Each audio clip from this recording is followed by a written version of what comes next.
I sound like I'm gonna get like paid for saying this. I'm not. This is not a paid like pitch right now.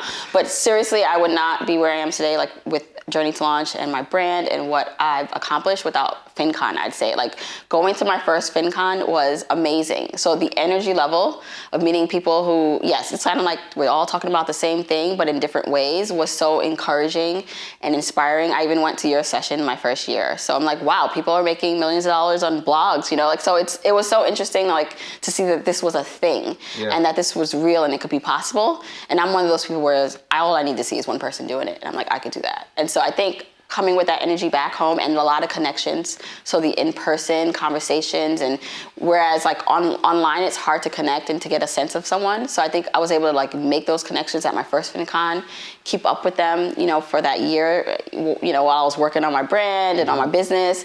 So that the second year, you know, the year that we finally actually spoke and like met in person, my brand had grown so much from them just by the energy, of course, like the work in between, but by just putting myself out and going to the conference. You know, there's a lot of people who go and get inspired, but then it's like, how do I execute on this idea? And you've done that extremely well. I mean, just you've blown up over the past year, and it's just been amazing to watch and amazing to see. How did FinCon contribute to that? Yeah, you know, so I'm glad you like said that, because I do believe there will be a lot of people who go and get the inspiration and then still don't execute and do anything about it. And I think for me, that was one of my biggest goals. If I was gonna go there and I was gonna, you know, meet all these people, gain all this information, like I was gonna like do the work. Yeah. So I think doing the work has been extremely important. So yeah, it's great to be like in a room and, you know, in the conference and like meeting people, which I think is the biggest benefit.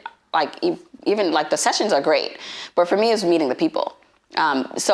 But after that, like what happens? Yeah. Like you have to do the work, you have to follow up, you have to keep those connections going in order to like build yourself, build wherever it is you want to go. You've never missed a day of posting your podcast, and you posted the day that you had a baby or the day before you had a baby. Yeah, actually. I heard that and I was like, it's such another level. Yeah, I was like determined. So I knew like consistency was going to be key. I knew that was going to be one of the things, like, you know, there's so many people in the space and it is like collaboration. It's great, but you also need to be consistent and show up for your audience. And so for me, that meant like releasing an episode every week. So I gave birth, I think it was Tuesday. Like I had my episodes like ready. So I never missed a beat. Like I had all those planned out and it went live right after. This is it. Jamila Souffrant, Journey to Launch.